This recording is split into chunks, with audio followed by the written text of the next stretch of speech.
Glórias a Deus. Nós, ainda pouca gente, eu estava admirado pela gente, tão pouca, por causa do metrô, né? O metrô está parado.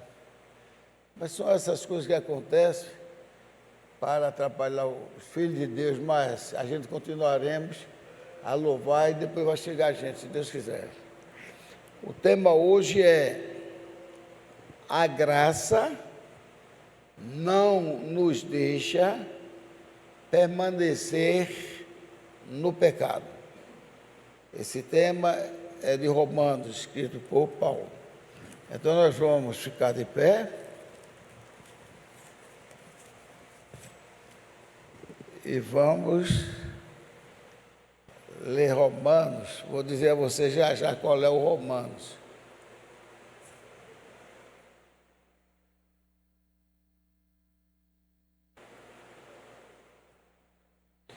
Ô, gente, eu botei o papel aqui, ó, estava no bolso.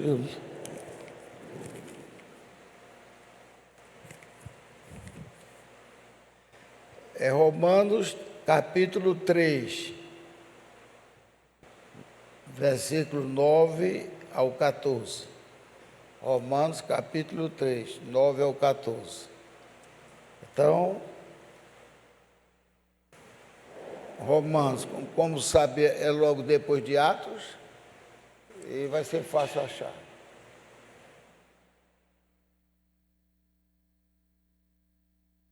Se todos acharam, digam amém. Então, vamos ler agora o 9, é 9 ao 18. Aliás, 9 ao 14. Mas se precisar, eu avanço mais um pouco. É porque é muito importante essa leitura para nós. Então, continuemos agora a leitura, onde diz assim: pois que somos nós mais excelentes?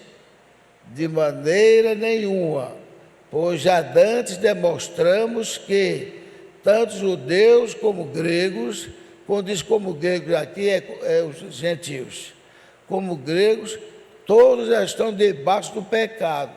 Veja só, como está escrito: não há um justo, nenhum sequer. Não há ninguém que entenda, não há ninguém que busque a Deus, não há ninguém que diga: eu sou inteligente, eu sei tudo do Evangelho. Não, não há. Todos se extraviaram e juntamente se fizeram inúteis. Não há quem faça o bem, não há um só. Aí diz agora no 13: sua garganta é um sepulcro aberto, com as suas línguas tratam enganosamente. Peçonha de áspide, ou seja, veneno de áspide, está debaixo de seus lábios, cuja boca está cheia de maldição e amargura. Os seus pés são ligeiros para derramar sangue. Em seus caminhos há destruição e miséria, e não conheceram o caminho da paz. Não há temor de Deus diante de seus olhos. Ora, nós sabemos que tudo que a lei diz, aos que estão debaixo da lei, o diz, para que toda a boca esteja fechada e todo mundo seja condenável diante de Deus. Por isso, nenhuma carne será justificada diante dele pelas obras da lei, porque pela lei veio o conhecimento do pecado. Isso é tremendo, não é verdade? Mostrando que não há nenhum bom sequer. Nenhum. E até nós temos falado, e Alves também falou ultimamente, os religiosos, eles pensam que sabem mais de Deus do que todo mundo, não é verdade? Eles pensam que adoram a Deus mais do que todo mundo. E a gente está vendo esse exemplo aí. Tem denominação, que eu não vou citar o nome, que norte a sul, leste a oeste, está cheio de ladrões. Quem disse foi um camarada de lá de dentro mesmo. que está cheio, cada um que roube mais. Ele disse, e teve uma igreja, também não vou dizer o estado, lá para o lado do norte, que a igreja está formada de não sei quantos pastores homossexuais. Vocês já imaginaram pastores homossexuais? Como um pastor desse pode pregar o evangelho para alguém? Como um pastor desse, ei irmãos, pode um pastor desse e dar santa ceia a alguém? Ou aconselhar algum membro da igreja, quando ele sai dali, tem um namorado, um pastor com um namorado. Isso agora está em todo mundo. Eu vi nos Estados Unidos, um casal de homens querendo comprar uma casa, aí o rapaz perguntou para ele, assim, dizendo assim, vocês já são aposentados? Aí um gordinho disse, eu sou, o outro disse, não sou aposentado ainda não. Aí o gordinho disse, eu sou aposentado. Aí o rapaz perguntou, sou aposentado em quê? Ele disse, eu sou pastor. Aí o rapaz já tinha conhecido, ele disse, e vocês vivem juntos? Ele disse, é. E era pastor. E toda a igreja que ele escolhia, a casa para fazer casa de casamento, aí dizia, aqui nesse quintal que é muito grande, cheio de grama, eu vou dizer assim, vamos ficar em pé para receber a noiva. Então ele dizia isso. Aí eu disse, das duas, ou a noiva é um casal de mulheres também, ou a noiva é um barbudo que está fazendo o papel de mulher. Porque pela voz dele, ele mesmo era o que se fazia o papel de mulher. Isso é terrível, né, irmã? Agora um homem desse lendo a Bíblia aberta assim, na casa dele, lendo a Bíblia, orientando os irmãos para serem fiéis e sendo homossexual. Então, é por isso que Jesus disse claramente, vão ter um juízo mais terrível do que o de Sodoma e Gomorra. Porque se em Sodoma e Gomorra tivesse alguém para pregar o evangelho como vocês têm tido agora, eles não teriam sido queimados pelo fogo, teriam se arrependido. Mas vamos orar agora. Senhor nosso Pai Celestial, nós só podemos clamar a Ti misericórdia, meu Deus. Tenha misericórdia de nós, porque se o Senhor não nos der a força para resistir a Satanás, nós não resistiremos. Nós não somos paros para Satanás, mas com o Senhor nas nossas vidas, somos muito mais do que vencedores, e o Satanás tem que fugir, no nome do Senhor Jesus Cristo, da nossa presença.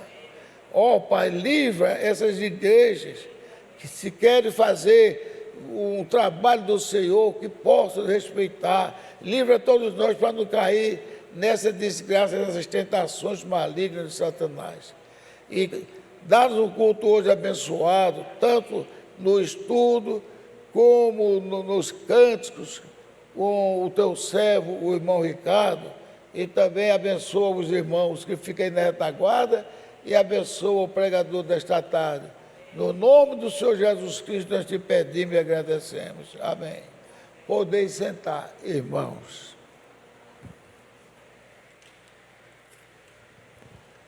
Então, meus irmãos, o negócio é sério. Sodoma e Gomorra não conhecia a Deus, não. Mas o mundo conhece Deus pouquinho. Mas essas atrocidades que estão acontecendo, igrejas que antes eram conhecidas como as igrejas melhores que tinha no Brasil, é AD, você já sabe quais são. E o cara disse que norte a sul, leste e oeste, está havendo a maior roubaria dentro da igreja. Negando imposto e roubando mesmo dentro da igreja, roubando os pobres coitados que dão os seus dízimos. Aí ele mesmo disse, aí morre um camarada desse, aí bota no caixão, diz, terminou a jornada dele e Jesus vai levar para o céu. Aí, um homem desse, como pode ir para o céu? E se ele era pastor? Que aquele a quem Deus dá, mais Deus cobra, não é verdade? Mas vamos continuar o nosso trabalho. Hoje estou falando sobre esse tema que é sobre a graça. O tema é: a graça não nos deixa permanecer no pecado. Então, agora nós vamos ler, lemos Romanos capítulo 3, agora vamos ler outra parte de Romanos. Hoje eu peguei quase tudo de Romanos só. Vamos ler agora outro Romanos, que é o capítulo 2. Romanos, capítulo 1, 21 a 31. Capítulo 1, 21 ao 31. Porquanto, tendo conhecido a Deus, não glorificaram como Deus, nem lhe deram graças, antes em seus discursos se desvaneceram, e o seu coração insensato se obscureceu. Dizendo-se sábios, tornaram-se loucos, e mudaram a glória de Deus incorruptível em semelhança da imagem do homem corruptível, e de aves e de quadrúpedes e de répteis. Por isso, também Deus os entregou à concupiscência de seus corações, à imundícia, para desonrarem seus corpos entre si, pois estes mudaram a verdade de Deus em mentira, e honraram e serviram mais a criatura do que o Criador, que é bendito eternamente. Amém. 26. Por isso Deus os abandonou. Está vendo o perigo que corre quem não quer obedecer a Deus? Depois que Deus abandona a pessoa, centenas de demônios tomam conta daquela pessoa. E o quadro dele é terrível. Por isso Deus os abandonou às paixões infames, porque até as suas mulheres mudaram o uso natural, no contrário à natureza. Naquela época não existia nem pedófilo, nem existia mulheres que namoram com outra mulher. Para dizer aquele nome feio, né? Mulher que namora com outra mulher. Era só homem, mas Paulo, aqui na profecia de Paulo, diz que até as mulheres mudaram o da sua natureza. E semelhantemente também os homens, deixando o uso natural da mulher, se inflamaram em sua sensualidade uns para com os outros, homens com homens, cometendo torpeza e recebendo em si mesmos a recompensa que convinha ao seu erro.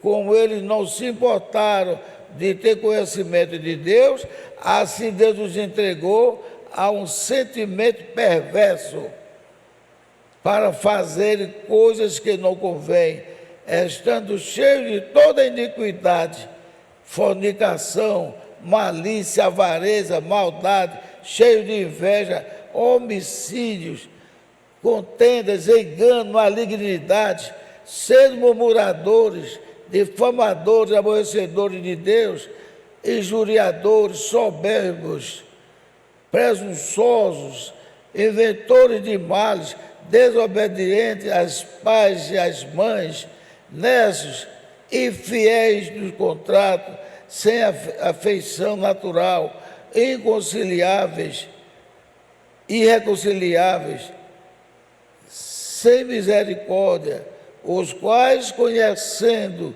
o juízo de Deus, que são dignos de morte, os que tais coisas praticam, não somente as fazem, mas também as agradam dos que, mas também se agradam dos que fazem.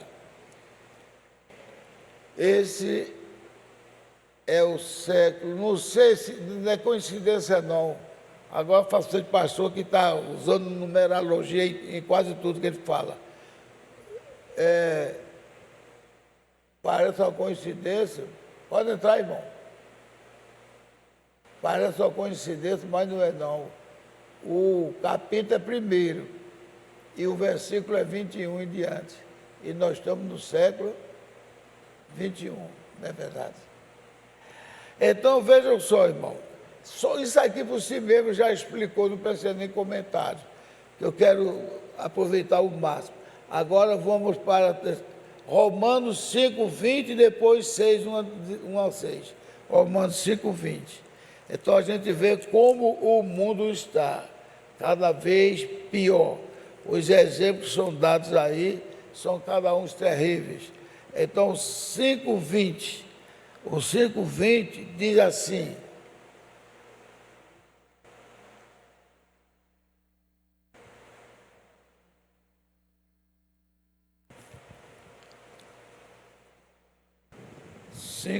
deixa eu ver aqui, meu Deus, eu anotei aqui.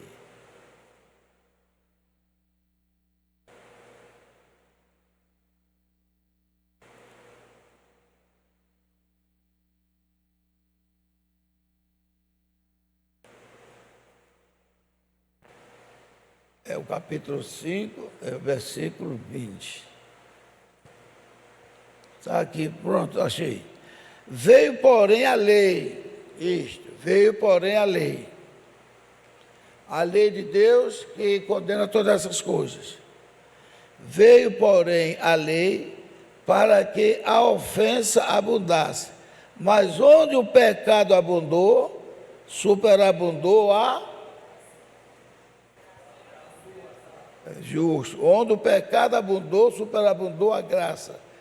Por isso que o tema que está até na carta de Paulo é isso aí. Que a graça não nos deixa continuar no pecado. A graça de Deus nos livra, liberta. Por isso, aonde a graça, o pecado abundou, superabundou a graça. Aí vamos partir logo para o 6. 6 de 1 a 6. Aí diz aqui, olha. Que diremos, pois? Permaneceremos no pecado para que a graça abunde? De modo nenhum. Nós que estamos mortos para o pecado, É bom lembrar disso.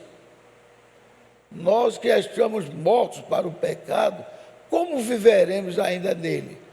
Ou não sabeis que todos, quando fomos batizados em Cristo, fomos batizados na sua morte?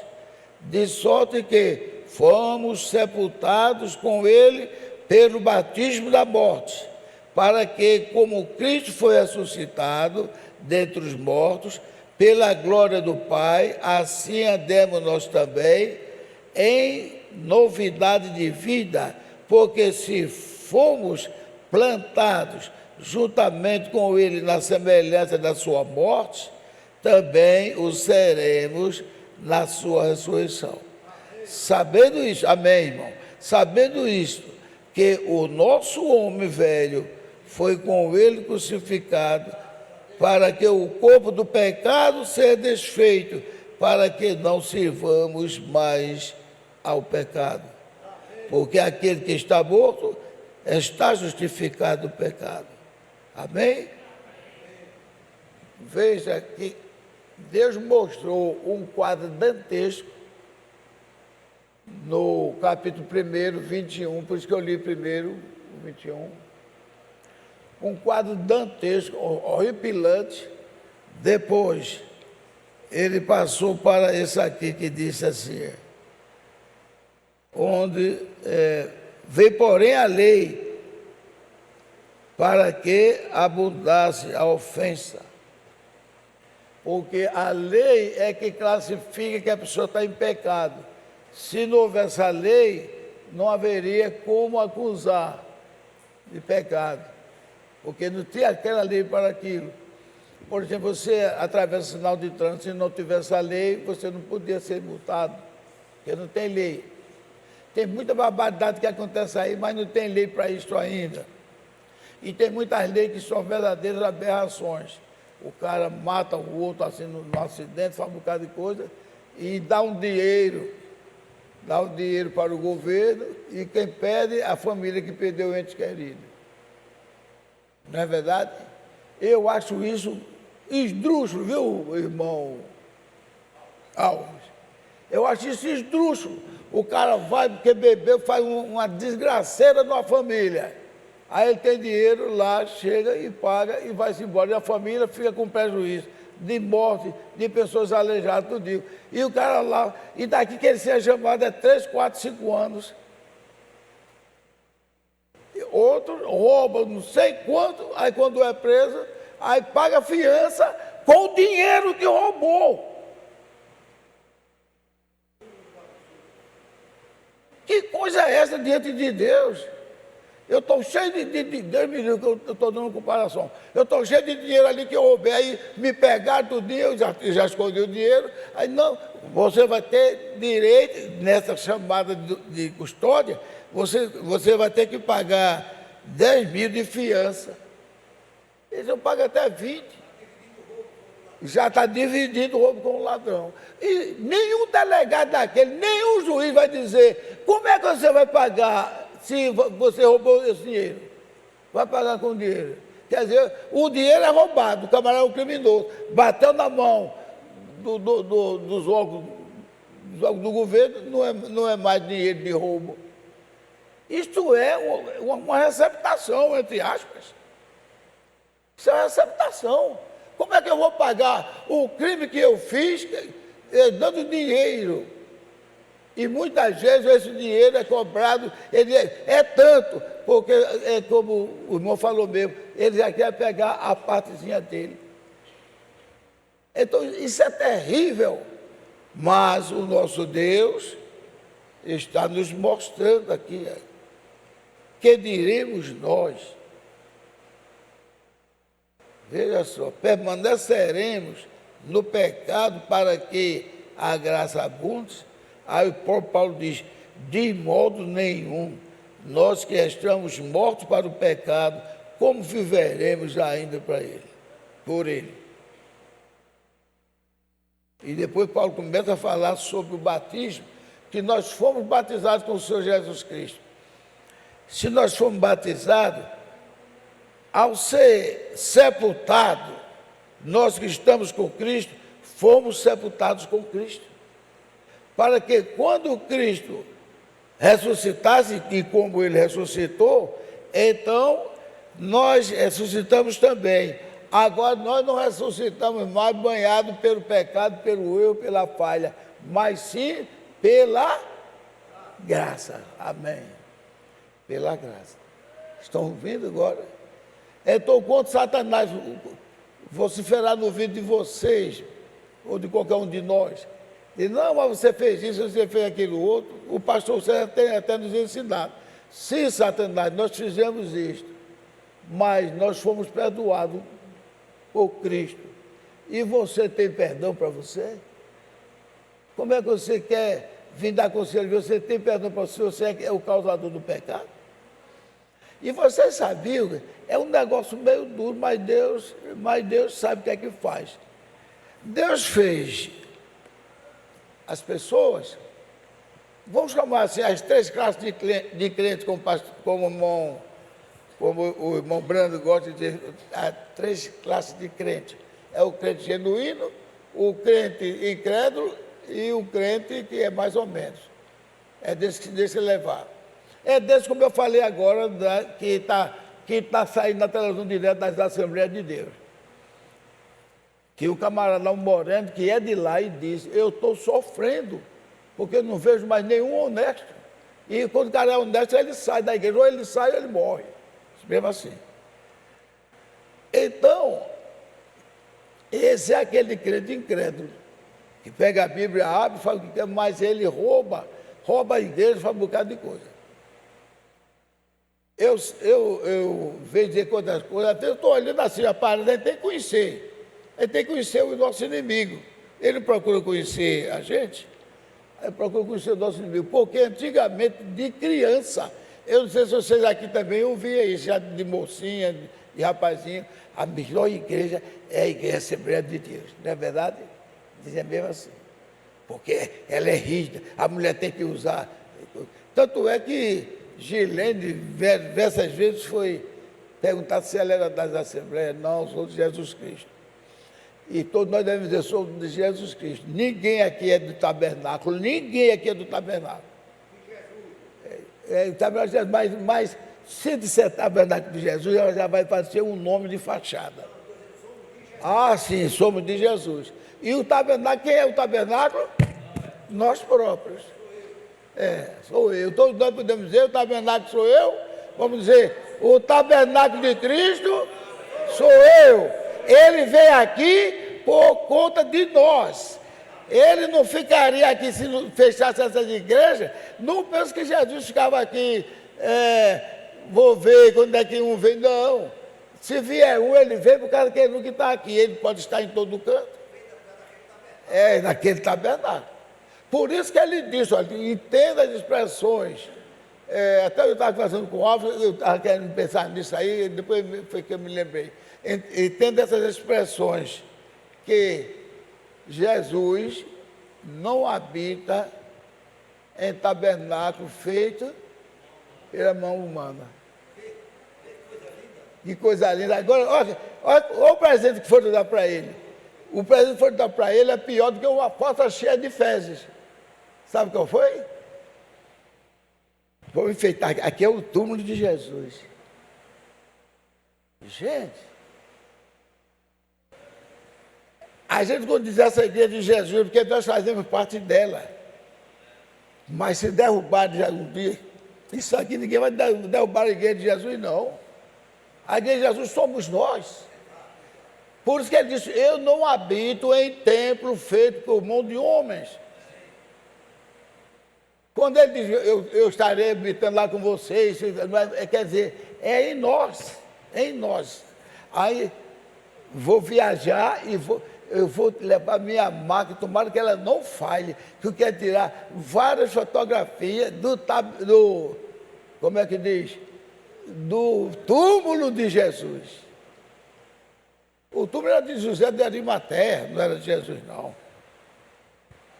Quem possui túmulo é homem, é a carne. Quem possui túmulo é a carne. Por isto mesmo, na sua graça infinita e misericórdia, ele, como é que diz, decidiu antes mesmo dele vir até, ele decidiu que todos que são meus, quando eu morrer, eles morrerão comigo. Para quando eu ressuscitar, ressuscitarão comigo. Depois de ressuscitado, a morte não tem mais poder sobre aquela pessoa.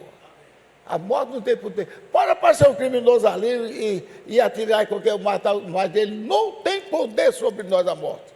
Ao matar, a gente diretamente vai para a presença do Deus vivo. Então, como não servir a um Deus glorioso desse, que dá esta garantia, você não vai perder seu cheque, não. Aquele que perde o cheque, que perde o ingresso, é porque antes da fundação do mundo, Jesus já sabia que ele ia se afastar. É aquele que entra como crente, incrédulo, como é o nome do outro? Manufaturado, é esse mesmo, quer dizer, é um manufaturado. Então, quando vê, aquele homem era um crente, tão assim, isso aí fez aquele outro, ele era um crente manufaturado, porque Deus conhece todos. Deus conhece todos nós aqui. Peçamos a Deus misericórdia, que não nos deixe cair em tentação. E a tentação que Ele libera é Deus.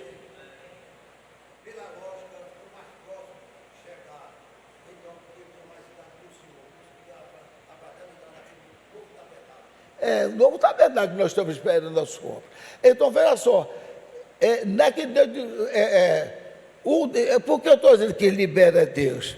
Não é que Deus é malvado, não, mas é aquela prova. A gente estava conversando, eu e o Alves, depois ali, o professor vai estar dando aula. Eu mesmo tinha 2 alunos que no dia da prova, ele abriu o caderno, e eu, meu filho, faça isso, não, você não estuda, mas eu notava, ele tinha mente, entendeu? Ele tinha mente tão assim, fraca, sendo um rapaz, tão fraca que ele dizia, professor, eu estou procurando aqui no caderno, era a prova, eu ficava assim para ele, eu estou procurando aqui no caderno, mas eu não estou entendendo não. Tinha 2, que até um dia disse, olha, você devia procurar um estudo especial para vocês, mas não disse maltratando dele não, que eu sempre gostei dele, de todos os meus alunos, Aí foram dizer na secretaria, o professor João está chamando eu e fulano tal de doido, tá, nós somos doidos. Mas, olha, na maior tranquilidade, não queria que ninguém filasse, ele abria mesmo o seu caderno. E teve que abrir o caderno e copiou tudo de geografia numa aula de português. E eu dizia na reunião, todo mundo já sabia, ele não sabe nada. Aí está deixando ele levar assim para ver se pelo menos ele tem chegava a viver no socialismo, na sociedade ali na escola. Porque ele era totalmente inocente, todos os dois. E era inocente demais. Então, aí o professor fala um negócio desse, o pastor um negócio bem fácil. Jesus não fez assim? Quem falou? Eu entendi alguém. Viu? Jesus fez isso. Jesus pegou, vamos supor, um camarada que tem noção, que está estudando, que tem condições, pegou, deu quantos talentos? Né? Pegou um mais ou menos, mas isso aí deu quanto? 2. E pegou o outro, deu quanto? 1. Mas por que não deu 5 a todo mundo? Né? Ele sabia a capacidade. Tanto é que os dois, é aquele que diz, eu não estou entendendo, mas eu vou me estudar, eu vou me esforçar para atender o meu mestre. Aí foi e conseguiu angariar mais 2, fez 4. Então, ele recebeu elogio, muito bem, servo bom e fiel. Foste fiel no pouco, te colocarei no muito. Disse isso para o de 5 e para o de 2. Aí quando foi no de 1, como esse exemplo que eu dei agora dos meus 2 alunos. Olha, mestre, eu não sabia que eu fizesse. E como é que eu ia fazer isso? Eu não sabia nem ir no banco. Fazer o quê? Eu fiquei pensando, o senhor tem tudo que o senhor quer, o senhor tem muito dinheiro, tem muito conhecimento, não precisa. Eu vou, para não perder o seu talento, eu vou esconder, enterrou na terra.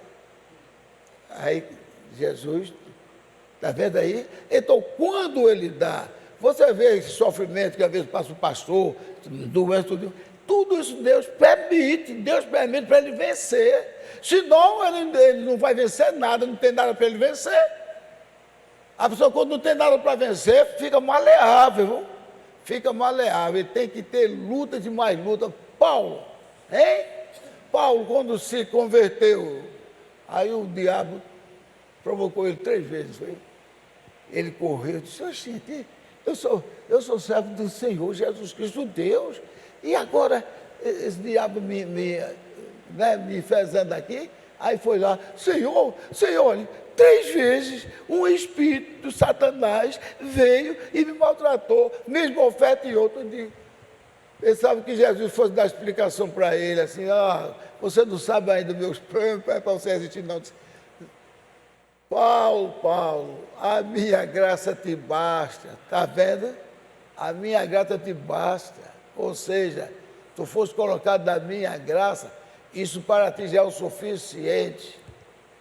Pedro diz mais ou menos parecido com isso, diz, os justos somente se salvam, né? Pedro diz isso na carta dele, os justos somente se salvam, ou seja, não queira usufruir coisas que não estão do seu alcance não, porque o justo já se salva somente porque Deus salvou. Então nós temos que conhecer e saber quando o inimigo chega a nós. É por isso que eu sempre achei isso estranho, que os camaradas sofriam o que sofria, mas não dizia, foi o diabo que me atentou, não, Senhor, por que permite isso? Teve um salmo aí que diz, Senhor, tu que nos induz a ter isso, a ter esses problemas. Aí, quer dizer, parecia que estava acusando Deus, não, é porque ele sabia que nada poderia acontecer se Deus não permitisse. E Deus não é hipócrita, não. Não é hipócrita, não. Desse que manda meter o chicote e depois diz, vocês não obedeceram, aí apanharam, eu tenho pena de vocês, não. Deus disse, aconteça um quadro, um mal a Israel, que não tenha sido feito por mim, não é verdade? morte, tudo que nascesse por mim.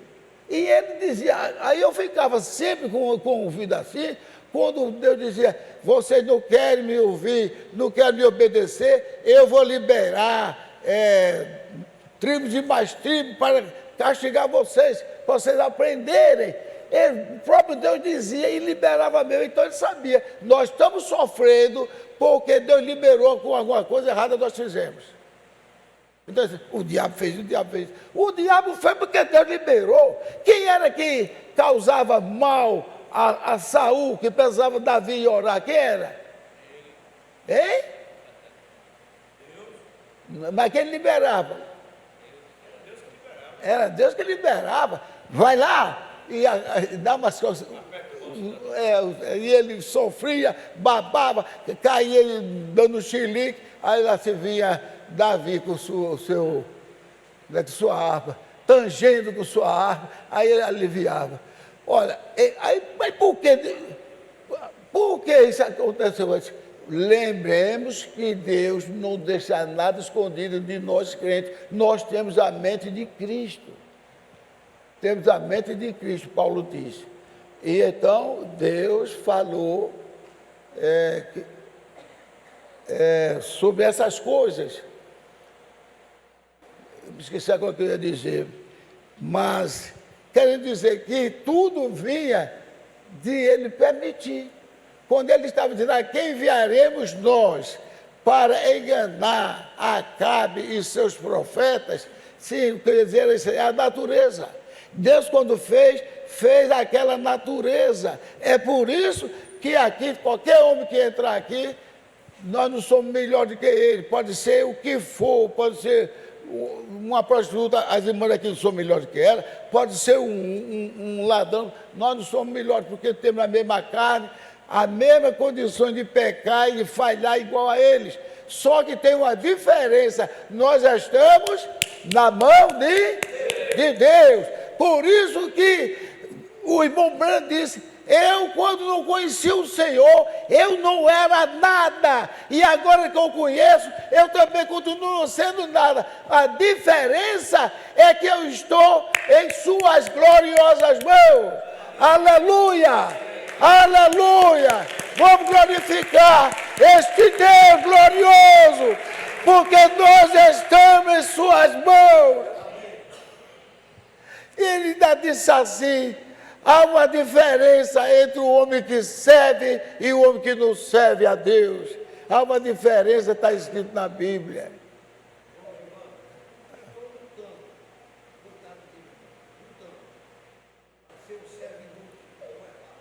É verdade, irmão, porque está lutando é mesmo, porque todos nós lutamos, porque as palavras de Jesus, elas não são revogadas. E ele disse, quando fizeres tudo que eu vos disser, considerai ainda um servo inútil, porque só fizeste o que eu mandei, não fez nada mais, e a gente nem faz tudo, a gente tem que se esforçar, por isso que o irmão Nivaldo disse, está se esforçando para se tornar um servo inútil. Então, o que acontece? Nós vivemos na graça. Agora veja como o diabo, ele como é um driblador, ele gosta de enganar. Eu conheci uma amiga, que a gente estava falando sobre Deus, aí ela me contou uma história, disse uma irmã, por sinal, essa menina, até a Helena conhece ela, é Suzy, que veio, me convidou para ir na casa dela para ela ensinar a mim o que era o Evangelho da Graça. Aí convidou uma colega dela. A colega dela disse assim, eu não vou não, porque eu estou com a blusa somente de realcinha aqui, daí, né? Realça, eu tenho vergonha. Não, nós estamos na graça, isso aqui lá. Aí convidou a menina, foi. Quem saiu de lá com vergonha foi a irmãzinha que foi convidada. Disse, eu vou, quando eu olhei a menina, vão do jeito que querem, aquelas roupas que, porque elas estão na graça. Então é o diabo que faz isso. Eu vou dizer que está na graça. Eu vou dizer de Jó que ele está em pecado. eu vou botar na boca dos amigos dele um elogio a Deus. Veja como Satanás é. Eu vou elogiar a Deus para que ele sinta no coração que Deus está com raiva dele. E então ele vai entrar em desespero, vai ouvir o conselho da mulher que disse, amaldiçoa esse teu Deus e morre. Tudo a ação do diabo.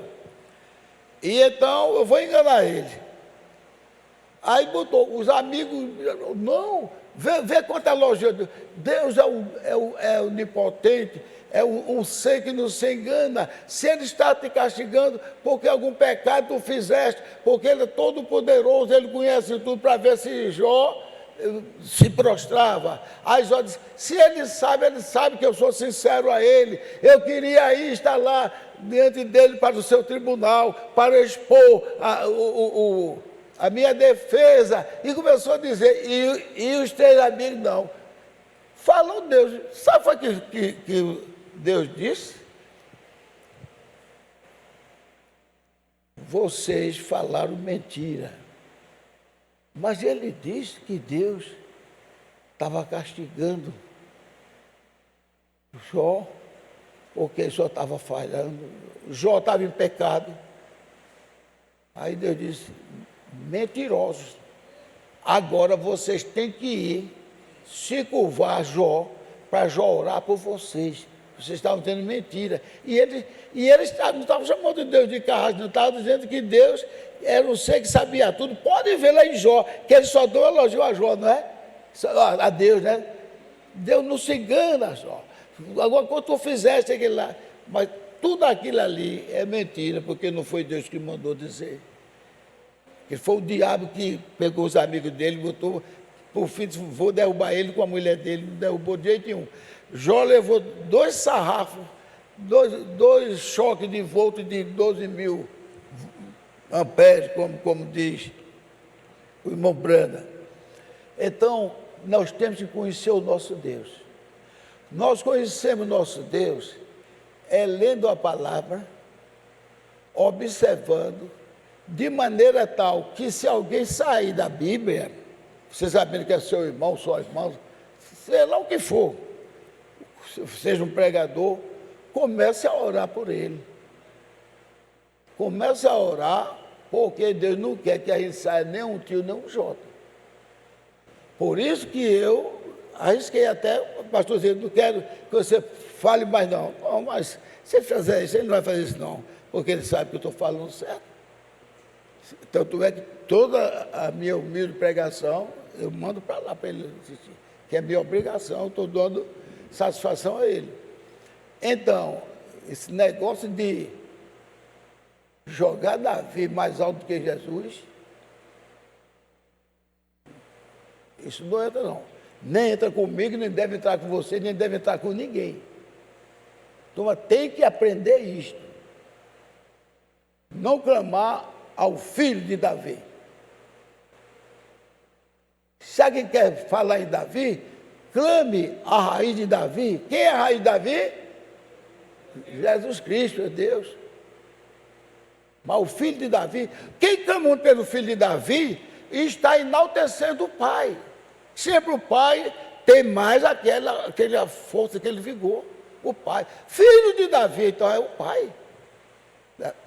O Davi é o pai. Como é que diz? O pai de Jesus Cristo.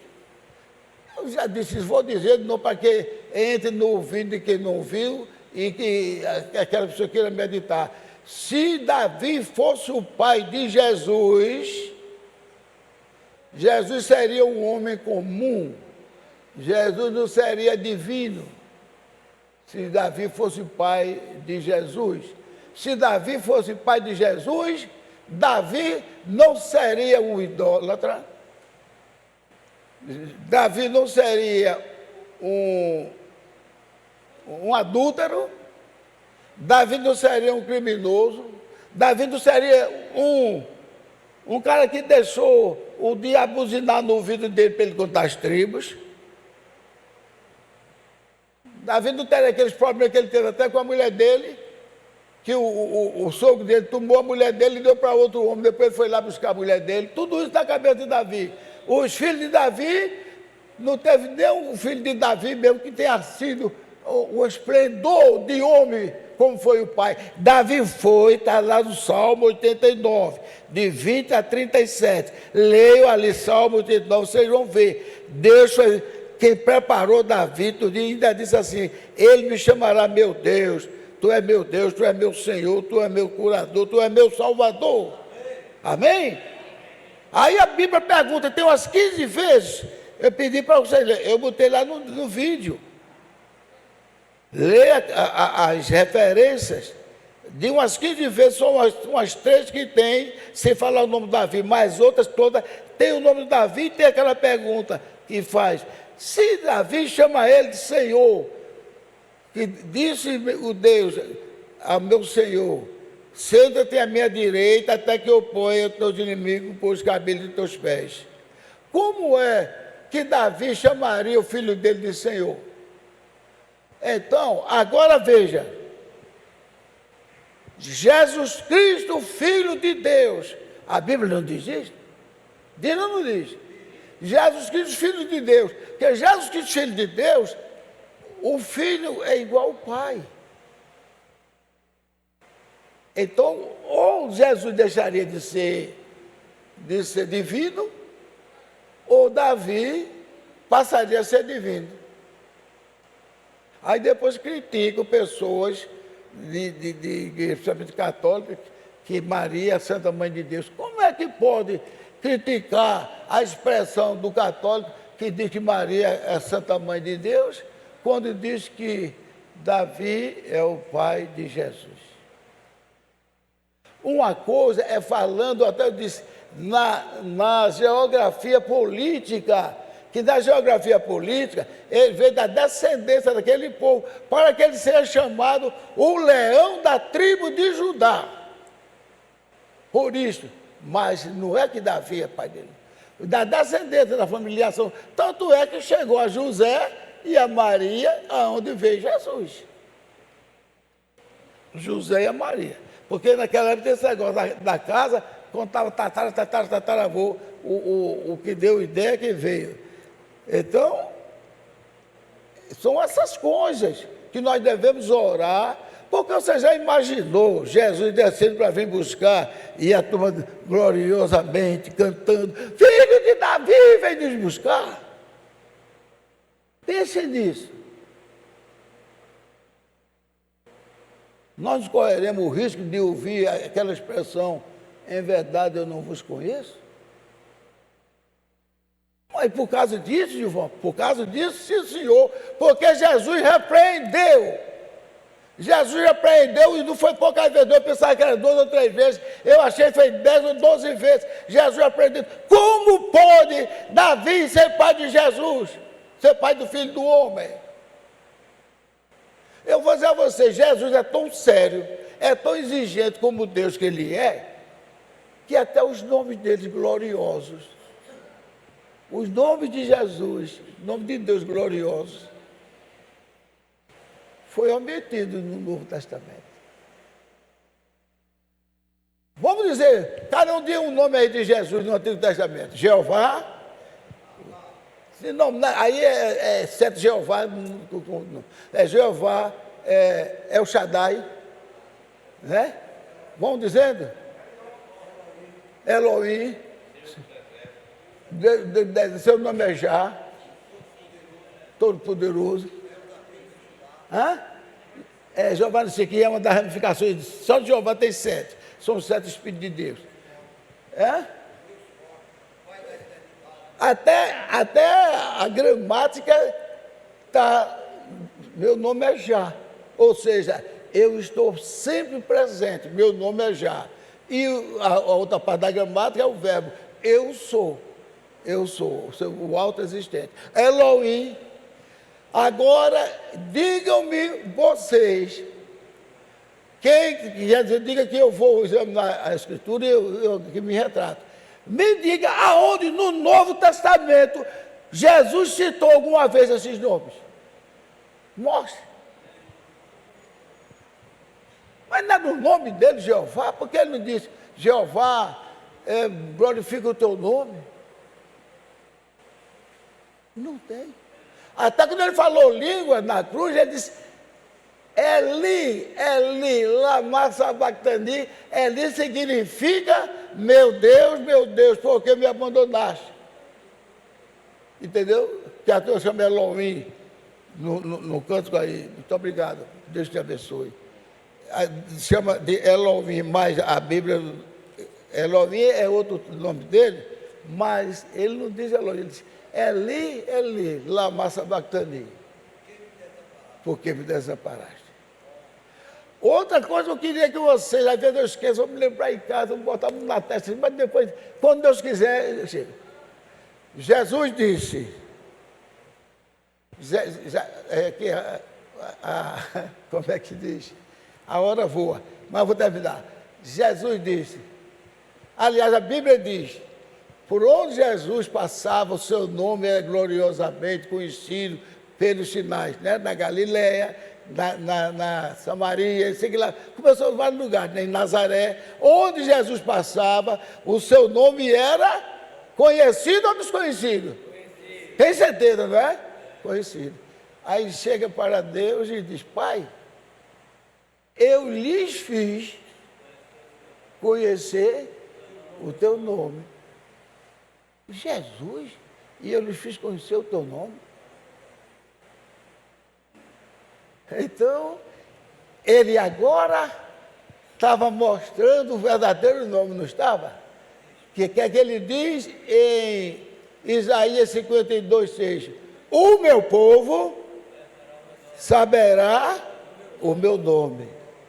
E quem é o povo dele aqui? Quem é o povo dele? Todos vocês sabem o nome do nosso Deus?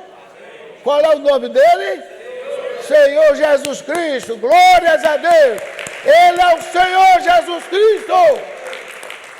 Eu já disse isso, mas faz pouco tempo e não é nada mais repetido não, que o nosso pastor, graças a Deus, repete muitos cultos maravilhosos aí. Então, eu vou dizer uma coisa a vocês. Poxa, eu não posso falar muito não, acho que eu estou virando criança, às vezes eu esqueço. Sim, já sei. Ele tinha um coração bondoso, Deus deu um coração cheio de amor. Vou terminar já aqui.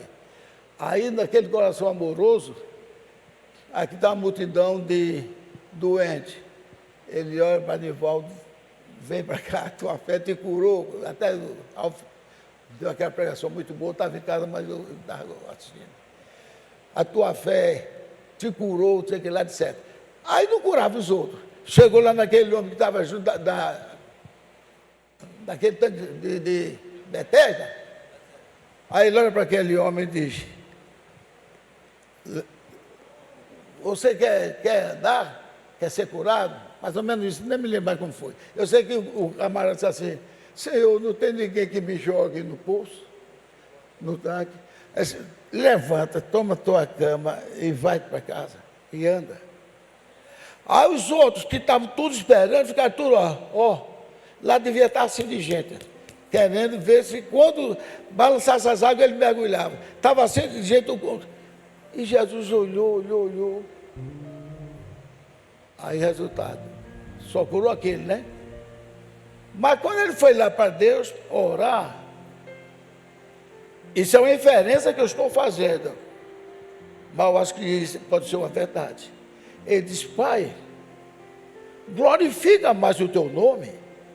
Como pode um filho dizer isso para o pai? Pai, glorifica mais o teu nome. Aí ele disse, eu tenho glorificado e glorificarei mais ainda. Aí eu comecei a pensar, eu não estava com maldade, comecei a pensar, era a vontade de Deus de curar todo mundo, está entendendo? Todo mundo chegasse a ele curar, a vontade era grande, mas ele disse, eu só faço aquilo que o Pai me mandar, me mostrar. Aí ele curava aquele camarada e ia-se embora, pensando assim, aquelas pessoas vinham para ele tinha vontade de curar, mas as pessoas não queriam. Até o homem que era rico e que ele teve vontade, ele amou aquele camarada, não aquele que tinha muito dinheiro, não, o jovem rico. Aí então, O irmão Breno disse que ele, quando olhou para o jovem rico, aí foi aparecendo assim tudo, ele terminou na descendência de Caim. Mas eu também disse aqui a vocês, semana passada, ao olhar para o jovem rico, ele também olhou, não viu a marca do sangue. Todos nós temos a marca do sangue em nós. Sabia disso? Todos nós temos a marca do sangue em nós. E o profeta de Deus, nesta última era, disse: Deus, quando olha para seus filhos, Ele quer ver a marca do sangue. Se tiver a marca do sangue, Ele sabe que está garantido pelo Filho, que é o Senhor Jesus Cristo. E esse Filho é Ele próprio. Esse Filho não tem nome diferente, não. Tem o nome do Pai. E nós teremos também o nome do nosso Pai, de acordo com 1 Coríntios capítulo 15, 28, todos nós teremos o nome do Pai das nossas vidas. Deus nos abençoe, ó igreja do Deus vivo, Deus nos abençoe. Aleluia.